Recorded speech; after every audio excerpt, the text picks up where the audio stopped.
was telling me to come with him in the hall, and there a recording was played of Liszt's preludes. And he said the very first parts of this prelude will be the victory fanfare for the next campaign. And the next campaign will start tomorrow, and it will be Russia.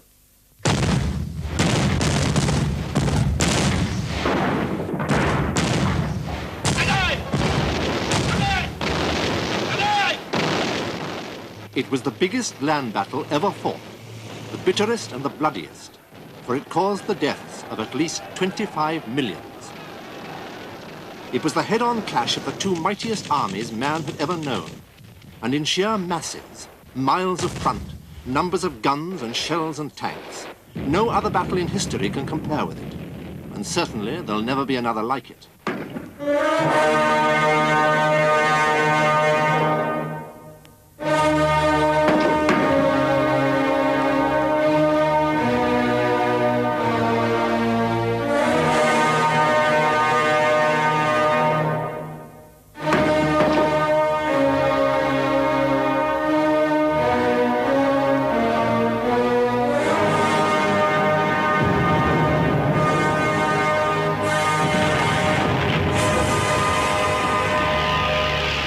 Like prehistoric monsters lifting themselves out of the primeval ooze, half-blind, brainless, and above all, unbelievably savage, the two greatest totalitarian powers of all time tore at each other's throats. It was to be a fight to the finish, a fight that was to spell the end of the old Europe's dominance in international affairs, a fight that was to change irrevocably the balance of power in the world. For something unthought of before the battle began, the winner was to become the one nation on Earth capable of approaching and maybe eventually of surpassing the United States in material wealth and technological resource.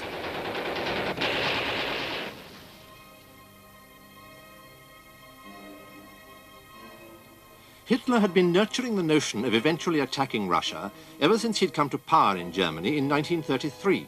And before, if Mein Kampf, the Nazi Bible, is any guide. For in it he had written, "When we speak of new territory, we must think of Russia. Destiny itself points the way there." But Hitler's policy towards Russia was at first the same as countless Prussian and German statesmen before him, from Frederick the Great to Bismarck, to isolate Russia. If not to befriend her, then at least to keep her friendless. Though in the mid-30s, the Western powers, with their well-nigh obsessional distrust of communism, seemed to be doing that for him. Munich was just one of many international settlements from which the Russians were excluded, even though they were an ally of the Czechs, which the British, for one, weren't. And even though they alone had promised to help the Czechs if attacked, said the American President Franklin D. Roosevelt to the British ambassador in Washington, "The wealthy classes in England are so afraid of communism, which so far has not threatened them at all, that they have thrown themselves into the arms of Nazism, and now don't know which way to turn." His name upon it as well as mine. After Munich, while the United States, still largely isolationist, seemed not just relieved that a European war had been averted, but in truth scarcely interested, both Britain and France continued their policies of appeasing Hitler. Nazi leaders like Ribbentrop were warmly welcomed to Western capitals like Paris, despite the brutish horrors that Czechs and German Jews were already known to be suffering at the Nazis' hands. And yet more bits of paper were ceremoniously but worthlessly signed. Statesmen in Western capitals even considered seriously Hitler's idea of a greater Ukraine, ruled by German stooges, hoping against hope to satisfy Hitler's appetite for aggrandizement at the expense of hated Russia, all of which was not lost on the Russian leader Joseph Stalin, who as time went on became more and more convinced the real British and French aim was to incite Hitler against him. In Russia, the months immediately after Munich were anxious ones, although the savage political purges of the mid-30s were now largely a thing of the past. For the great mass of the Soviet people, life had become a little easier and a little more cheerful.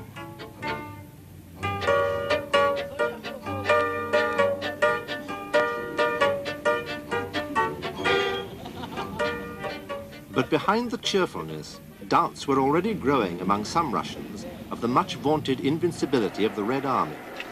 For the purges had severely weakened the Red Army's leadership. 90% of the generals, 80% of the colonels, 3 out of 5 of the field marshals, and well over half the corps and divisional commanders had been put to death. The Soviet officer class had almost ceased to exist, something that, of course, had not gone unnoticed by Hitler.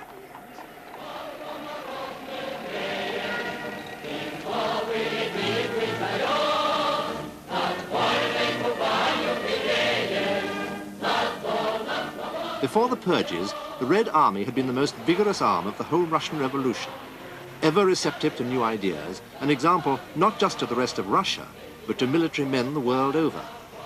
Now, individual initiative was no longer at a premium in the Red Army, and the inevitable political indoctrination programs paid no heed to the new military theories of mobile warfare, of blitzkrieg and massive air power, which Hitler's young panzer chiefs were earnestly studying. But the Nazi invasion of Czechoslovakia in March 1939, in flagrant disregard of the Munich Agreement a mere 6 months before, forced the Western leaders belatedly to consider at least wooing Russia. Moscow's immediate protest to Berlin was couched in much stronger terms than British Prime Minister Chamberlain's, for instance. For as well as Prague, Hitler had also seized Memel from Lithuania, and the Hungarians had grabbed Ruthenia. The Poles, too, despite a treaty of friendship with the Czechs, had already seen fit to take advantage of their neighbours' helplessness to snatch a few hundred square miles of territory that didn't belong to them. And the Italians were about to march into Albania. To the Russians, the aggressors were getting uncomfortably close to their borders.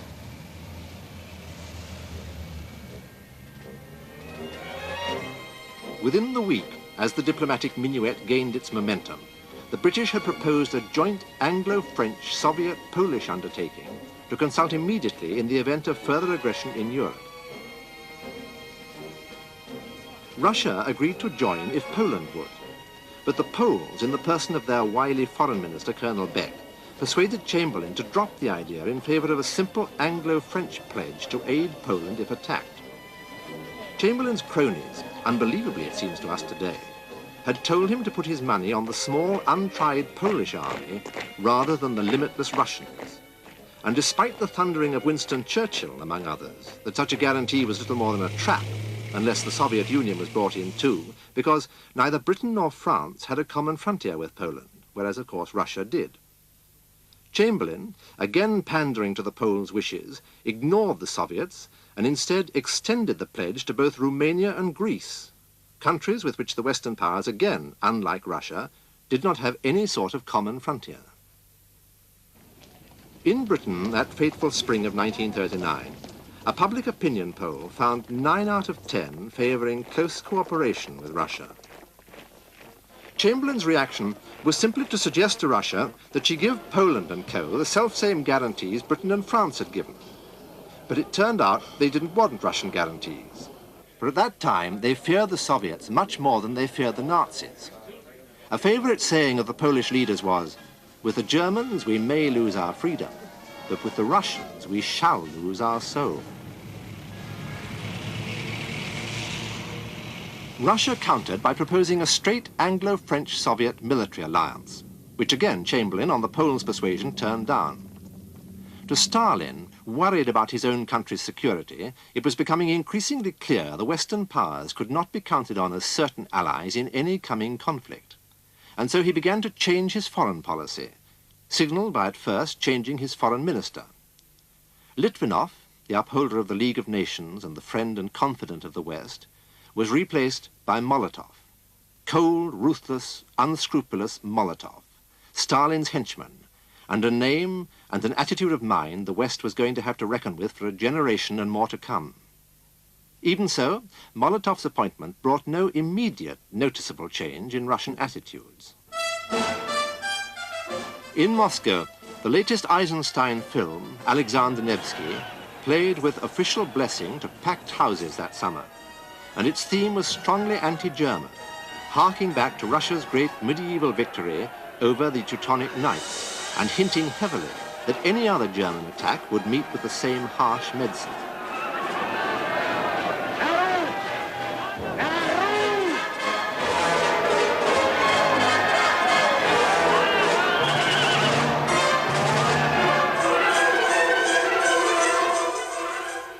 Molotov's first major speech as foreign minister was largely an attack on Germany, though he was also critical of Britain and France.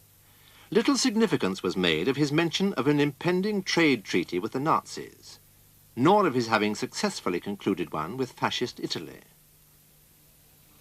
In Britain, pressure increased for some sort of pact with Russia, pressure which Chamberlain fobbed off by announcing a diplomatic mission to Moscow to explore an agreement. But whereas he had been prepared to visit Germany in person to deal with Hitler, he preferred now merely to send a minor official to negotiate with Stalin, a suggestion that didn't go down at all well with the Soviet leaders, who proposed instead that Britain and France send military delegations. And after dallying a couple of weeks, the two Western powers agreed. But rather than the top generals with full negotiating powers the Russians clearly expected, Britain and France simply sent a bunch of obscure, semi-retired military gentlemen with no detailed brief. The British delegation, for one, was led by the King's Equerry, an admiral with the Noel Cowardish name of Sir Reginald Aylmer Renfurley Plunkett, -Ernley, -Early, -Drax. What's more, because the British Admiralty wouldn't release a cruiser for the purpose, and the British Foreign Office wouldn't allow them to go by plane or train, the missions journeyed by slow passenger boat, taking almost a week, and didn't arrive in Moscow until mid-August. The talks soon became bogged down on the so-called Polish obstacle. The Russians wanted the right, if necessary, to cross Polish territory to attack Germany, a right the Poles resolutely refused to grant. And nor would the British government press them on the point, a reluctance the Russian leaders interpreted as indicating no real intention to conclude a workable agreement. In the end, the Soviets issued what was almost an ultimatum, but it still elicited no suitable reply. And within 48 hours, Hitler's foreign minister, Ribbentrop, was on his way to Moscow, to the surprise of a now increasingly surprisable world, to sign a Soviet-German non-aggression pact, to all intents and purposes, the biggest about-face in history by the two bitterest rivals. One day, when we were on the Obersalzberg and just sat down for dinner in Hitler's dining room, Hitler got a message from a servant, and he was flushing red in his face. He banged with his fist on the table, and he said with quite an emotional voice, "Now I have it, now I have it." And afterwards, he showed us a surprising thing to us, a cable of Stalin to Hitler, that the pact between Russia and Germany will be signed this evening. A last-minute deal with Stalin must have been at the back of Hitler's mind after the Anglo-French guarantee to Poland, particularly if he was to avoid a war on two fronts when he attacked Poland, which he'd been determined to do since April. Indeed, Washington had warned London from May onwards that German diplomats had begun wooing their Russian counterparts under the guise of trade negotiations, though it was not until after the Soviet discussions with Britain and France had developed into such a farce that they began to get much response. As well as anxious for her security in the West, Russia, that summer of 1939, was worried about her eastern flank, where she was fighting an undeclared, and so far as the newspapers were concerned, a largely unreported war with Japan over Outer Mongolia. Stalin was keen to end this threat to his rear, and so Hitler's promise to press the Japs to give up their claims there may well have tipped the balance in favor of a pact with the Nazis rather than one with Britain and France. But while Western statesmen were still pondering what interpretation to put on the Soviet-German pact, within the week almost, on September the 1st, Hitler attacked Poland.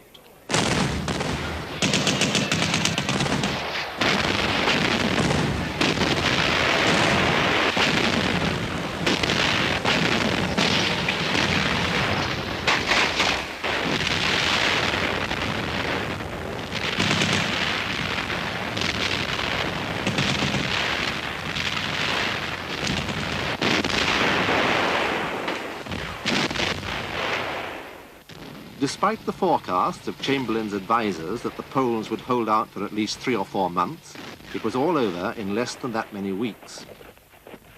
On September the 3rd, after 2 days thinking about it, Britain duly honored her pledge to Poland by declaring war on Germany.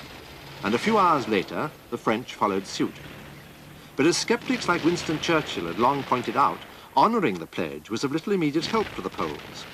Nor was any attempt made by the two allies to attack the Germans in the west to relieve some of the pressure on the Polish army in the east, all of which did not go unreported in Russia, where the official press made great play of the now evident pointlessness of the Anglo-French guarantee to Poland and the all too apparent spinelessness of the Western leaders.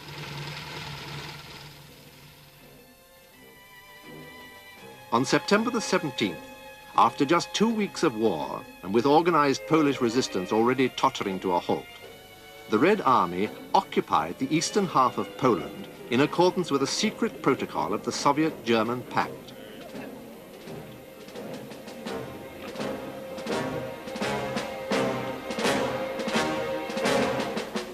A month later, while Wehrmacht and Red Army paraded together in victory celebrations, marking the honeymoon period of Soviet-German relations, Moscow branded Britain and France as the aggressor nations, not Germany, for wanting to continue the war after Poland had fallen.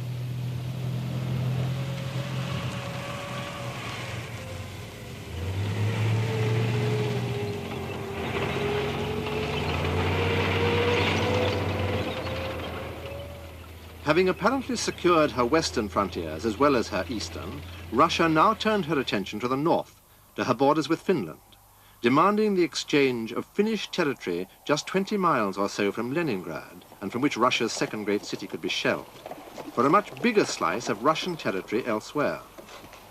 But the path to diplomatic concession on the part of the Finns was not eased by Moscow's arrogant handling of the matter, an arrogance influenced no doubt by the fact that many thousands of square miles of new territory in the west had been recently secured at the cost of only a few hundred Russian lives. But the Finns were to prove a vastly different kettle of fish from the luckless Poles.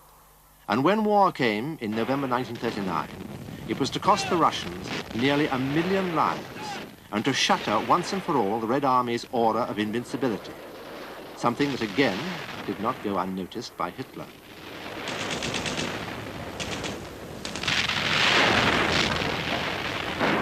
Although the Finns resisted heroically, so far as the Russians were concerned, the war couldn't have been waged more ineptly, and not just militarily. For as a diplomatic exercise, it was hardly a way of encouraging friends and influencing neutrals.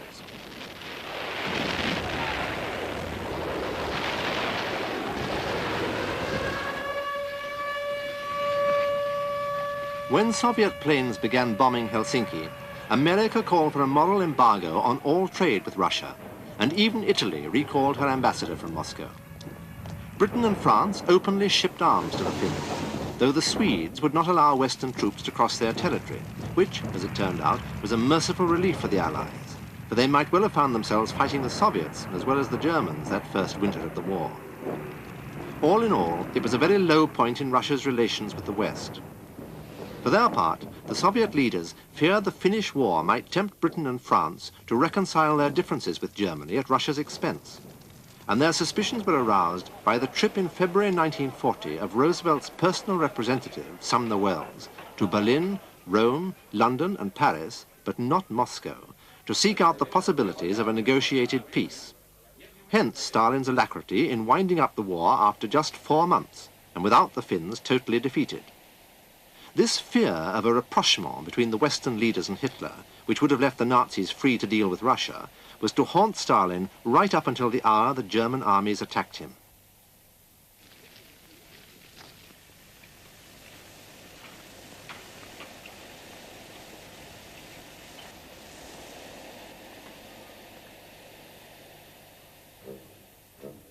The Red Army's poor performance against the Finns had of course been realized inside Russia itself, and steps, well-nigh panic steps, were taken to reform it.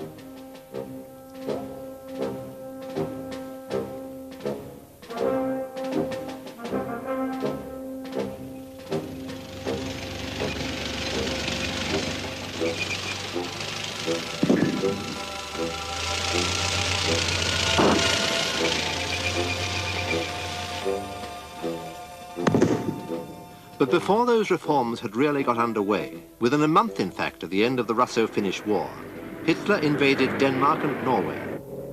And his effortless successes there scared the Russians stiff.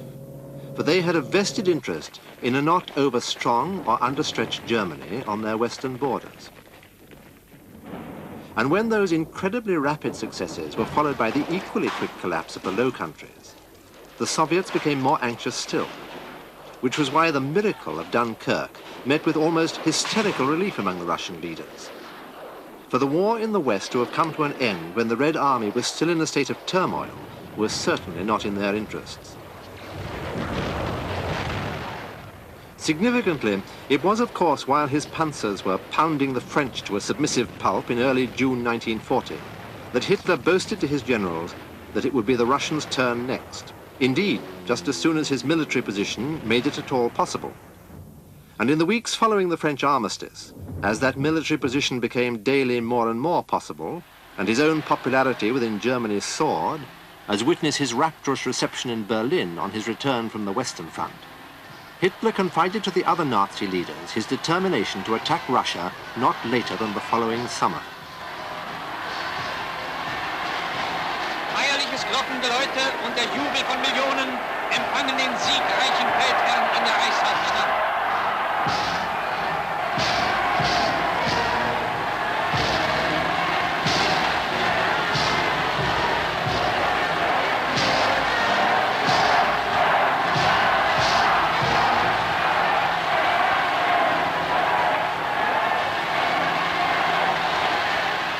While Hitler basked in the plaudits of the Berliners, behind the scenes he was still shilly-shallying over whether or not to invade Britain that autumn. It was on the 31st of July. Hitler talked to to the men surrounding him and told them that something must have happened in London. The British had seemed to be encouraged again, and he pretended that some discussions between Moscow and London had been overheard. I don't believe that the Battle of Britain, from the German point of view, was connected with the beginning of Barbarossa. I think that this idea and this plan from Hitler was always on the card. Hitler was at Berchtesgaden. Our train, the train of the Armed Operations Staff, was located at Bad Reichenhall, that's quite close to Berchtesgaden. And on this day, the 29th, Jodl, who himself also lived in Berchtesgaden, announced his visit to his staff, a seldom occasion. And we, in a mood of victory after the armistice, thought of getting some distinctions or promotions or something like that, and were shocked the more when Jodl came to our dining car. That was a place in which this communication by him was made, had the doors locked up, and only 3 or 4 of us admitted. And then he suddenly, in his usual short and dry tones, told us about Hitler's intentions to attack Russia. There was a wave of protests from all sides, particularly with regard to Britain and the danger which must come from Britain as soon as we turned against the East and against Russia. But his answer only was almost the following: one day or the other, we have to go to war against Russia. The sooner the better, particularly now, on the height of our military strength, much better than have to call the German people once more to the arms some years later. Stalin had long had his eyes on the Baltic states of Latvia, Lithuania and Estonia, as well as the parts of Romania known as Bessarabia and northern Bukovina. And so he seized this moment of Hitler's preoccupation elsewhere to grab them, first by a move in the north and then in the south. For he'd grown increasingly alarmed at the young Romanian King Michael's nauseous subservience to the Nazis, especially after their successes in the West. Although concerned about Romania's oil, Germany's main, indeed only oil supply, so vital for his tanks and planes and ships, Hitler dare not risk a confrontation with the Soviets at this time, what with the bulk of his forces still in the West. And so he didn't hinder the Russian occupations, but instead stepped up diplomatic pressure to woo the Balkans into the German fold. First, King Boris of Bulgaria was invited to visit Hitler that autumn, followed by Michael of Romania and Prince Paul of Yugoslavia. Russia reacted to all this by putting her industry on virtually a war footing. For when the German casualty lists for the Western campaigns were published, the Soviet leaders couldn't help but notice they were only a fraction of the Red Army's losses in the little Finnish war.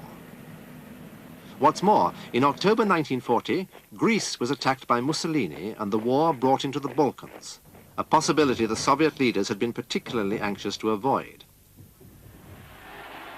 As if to try to reassure themselves, Moscow made a great fuss of that November's military parades to mark the anniversary of the revolution. Though the German military attaches watching could not help but see that much of the Russian equipment, especially the airplanes, was obsolete. When the news broke later that same month that Romania had finally succumbed to the Nazi blandishments and had joined the Axis, the Russians reacted violently by accusing Berlin of violating the Soviet-German pact, which called for consultations before the annexing of further territory. To which the Nazis retorted by reminding Moscow they had not been consulted over the Soviet occupation of Bessarabia and so on. It was the beginning of the end of Soviet-German friendship, a disenchantment encouraged on the Russian side by reports of secret shipments of German arms to Finland, and even of the presence of German troops there, ostensibly en route to northern Norway. On top of this, Hitler announced the signing of a military alliance between Germany, Italy and Japan, aimed allegedly at just the United States and Britain. And when the Russians inevitably protested, Hitler invited Molotov to Berlin that November 1940 to help clarify the situation. It was a disastrous visit for Soviet-German relations. Molotov asked that all his glasses and his plates should be boiled because he was afraid of being poisoned by bacterials. He was blunt in his remarks, and he didn't spare Hitler at all. He was Molotov, very uncompromising, hardly smiling at all, reminding me of my mathematics teacher with the spectacles, hostile spectacles, looking at his pupil Hitler and saying, well, is our agreement, last year's agreement, still valid? And Hitler said thought it was a mistranslation. He said, of course, why not? And Molotov said, yes, I asked this question because of the Finns. You are on very friendly relations with the Finns. You invite people from Finland to Germany and you send missions there. And the Finns are very dangerous people. They undermine our security, and we'll have to do something about that. And we are going to do something about that. Whereupon Hitler exploded and said, I understand you very well. You want to wage war on against Finland. And that is quite out of the question. Do you hear me? Impossible, because my supplies of iron and of nickel and of other important raw materials would be cut. Because the Molotov and Hitler came not to agreement, Hitler could persuade himself and his advisors that the German people, it is necessary to carrying out this crusade against Bolshevik in this year and this time. Hitler's meeting with Molotov is said merely to have confirmed him in his resolve to crush the Russians. Even while the Soviet foreign minister was still in Berlin, Hitler ordered his generals to plan an attack for May the 15th, 1941. And within the month, they had responded with a detailed scheme, which he now named for the first time Operation Barbarossa. Operation Redbeard, the name in Teutonic mythology given to Frederick the Great, resting asleep in his cave beneath the Kiefhauser Mountains, awaiting the call to arms.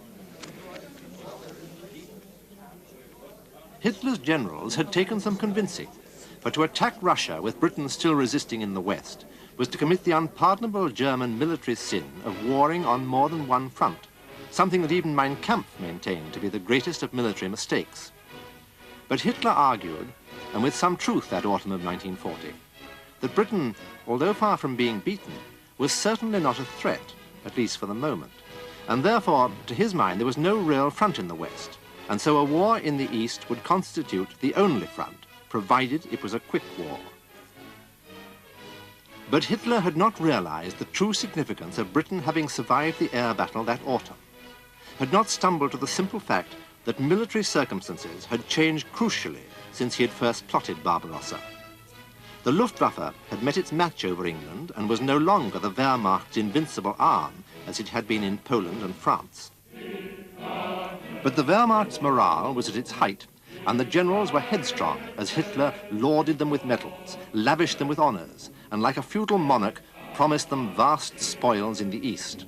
They were putty in his hands, his ascendancy over them complete. They would march wherever he wanted them to march. Years earlier, he'd written, "Armies do not exist for the preparation of peace. They exist solely for triumphant execution in war."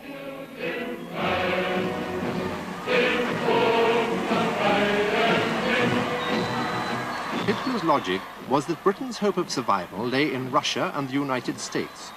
If Russia was eliminated, then the United States too would be lost to Britain, because with Russia gone, Japan's power in the Far East would be greatly increased, and the United States would not dare risk a confrontation elsewhere. Therefore, Russia must be destroyed, and quickly.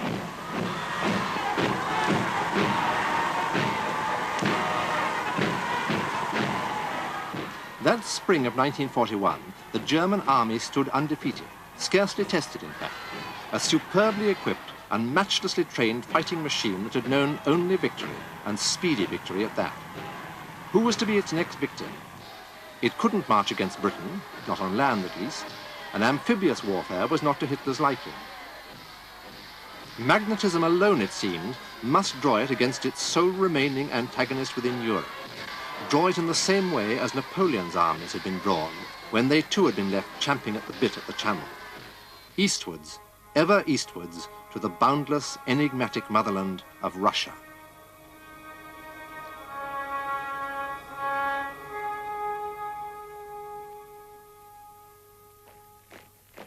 As always in history, Russia's rulers could call on numbers without limit. In 1941, the Red Army was the largest in the world. In tanks it outnumbered, and in airplanes it equaled the rest of the world's armies put together. Despite its shortcomings, it was still better equipped than previous Wehrmacht victims, and its reorganization since the fiasco of the Finnish War was well underway. But what of its morale? And more especially, what of its leadership? Hitler felt he knew the answers. You have only to kick in the door and the whole rotten structure will come crashing down, he told his generals, and they believed him. But the Russian leaders, for their part, still thought they could buy time while their army was made ready for the inevitable struggle. Even though by March 1941, German troops were already in Hungary and Bulgaria, as well as in Romania. Yugoslavia, too, looked like becoming another Nazi satellite, until on March the 27th, encouraged by British intelligence, a popular uprising in Belgrade pushed out the Nazi sympathizers. Surprisingly, Moscow immediately recognized the new regime and concluded a friendship and non-aggression pact with them.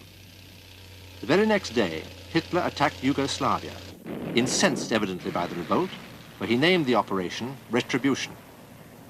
His anger was to be his undoing, for Operation Retribution meant postponing Operation Barbarossa by 5 weeks or so. 5 weeks that were to prove crucial when later that year his panzers were thwarted at the gates of Moscow by the early winter snows. But now Russia stood by while the Luftwaffe mercilessly laid waste the capital of her new ally.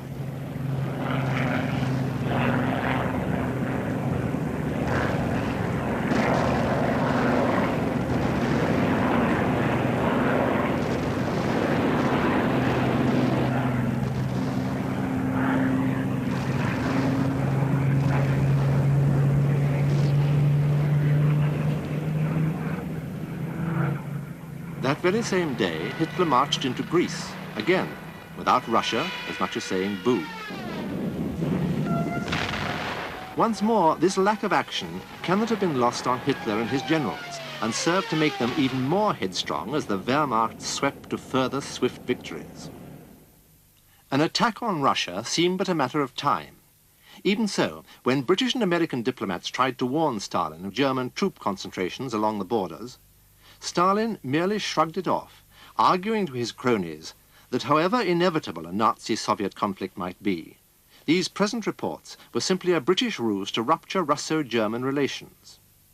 As it was, his own intelligence agents inside Germany itself had been sending back details of a Hitler move against Russia ever since the beginning of the year, reports which Stalin, in his wisdom, had once more chosen to ignore. Nevertheless, May Day in Moscow that year saw a particularly impressive military parade, again as if to reassure the Russian people in the face of the persistent rumors of a coming Soviet-German conflict. Rumors which the German ambassador there meticulously reported back to Berlin, for he had not been let into the Barbarossa secret.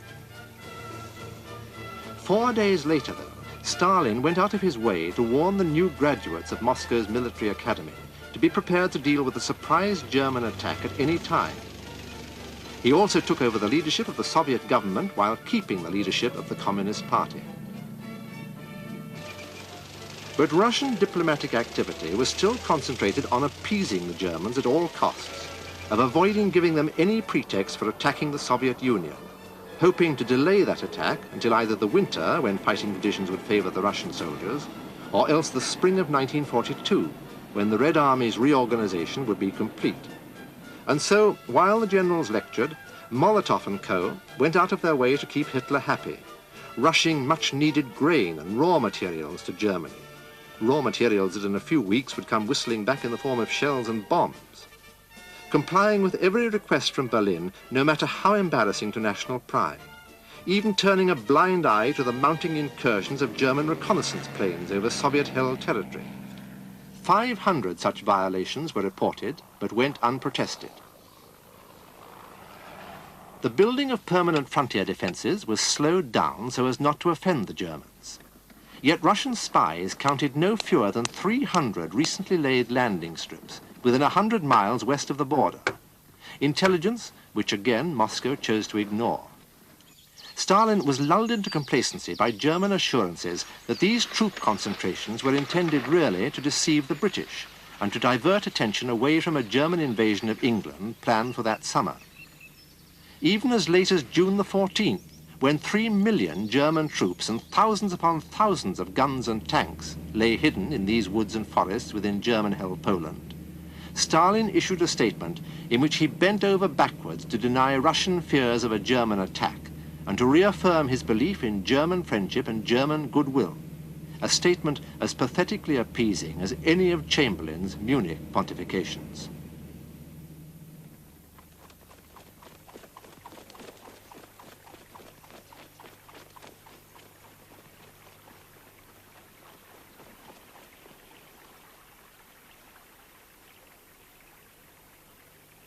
Within the week and without warning, at 3 o'clock in the morning of Sunday, June the 22nd, 1941, the Germans did attack.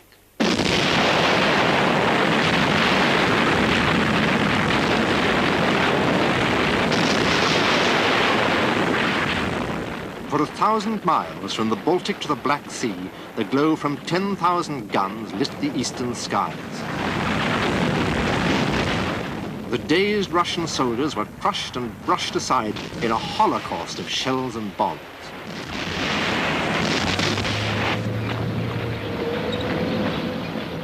Shaken from their slumbers by the clatter of tanks, the forward troops were cut down as they tried to reach their pillboxes and their dugouts. Repeatedly, the German radio operators along the line intercepted the same pathetic signal. "We are being fired on. What shall we do?" To which, more often than not, the reply came back from Russian headquarters: "You must be mad, and why is your message not in code?"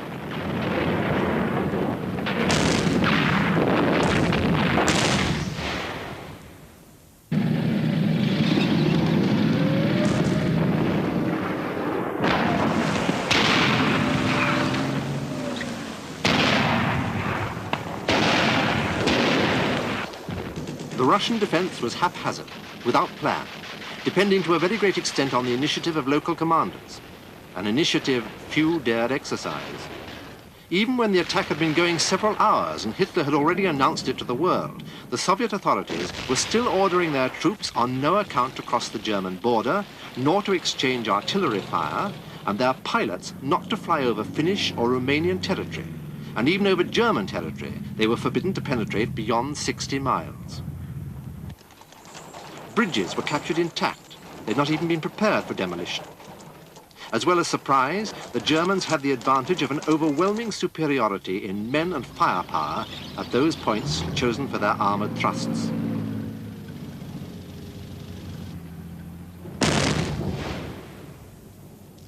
That first day, 3 Russian infantry divisions were annihilated and another 5 cut to pieces.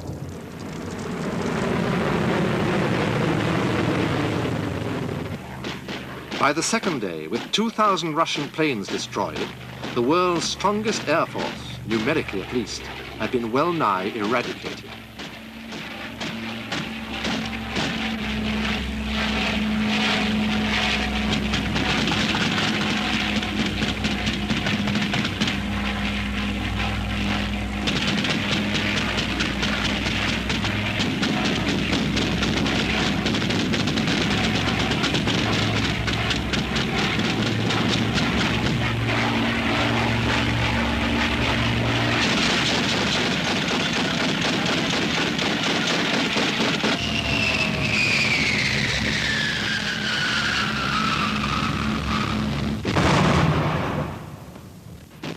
Their air cover gone, the vast frontier armies wilted and disappeared.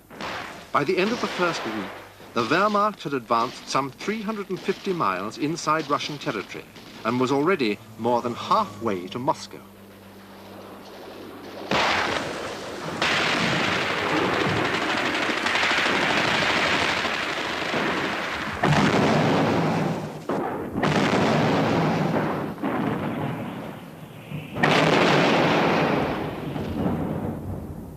A million Russians were killed and another million taken prisoner in the first fortnight.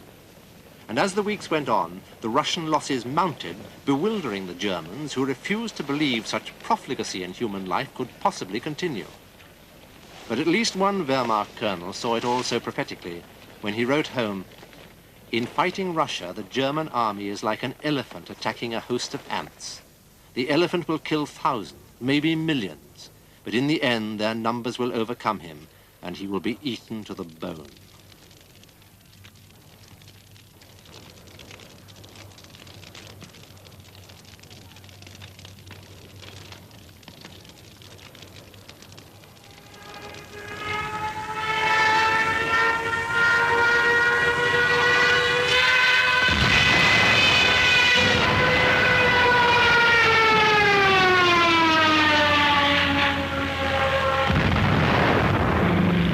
In those first opening weeks of Operation Barbarossa, only victory seemed to be staring the Germans in the face. No one could possibly think otherwise, as the panzer units reported back to Hitler their gains of the day. Within the month, the Germans had won 500,000 square miles of new territory, an area more than double the size of their own country.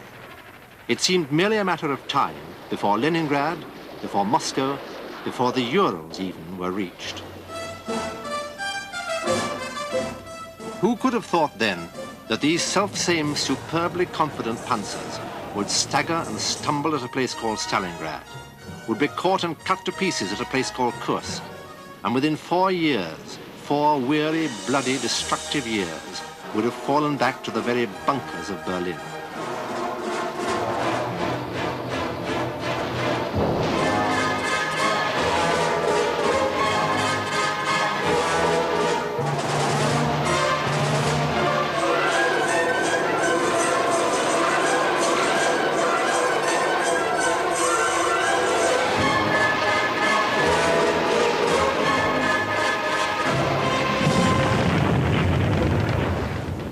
But all that was in the future, the terrible, tearful future, as the Russian soldiers scrambled to defend their motherland that bleak midsummer morning of June the 22nd, 1941, the morning of Operation Barbarossa. Boasted Hitler to his generals, "When Barbarossa begins, the world will hold its breath." When Barbarossa was over and Hitler dead, the world still held its breath, and does yet, even to today.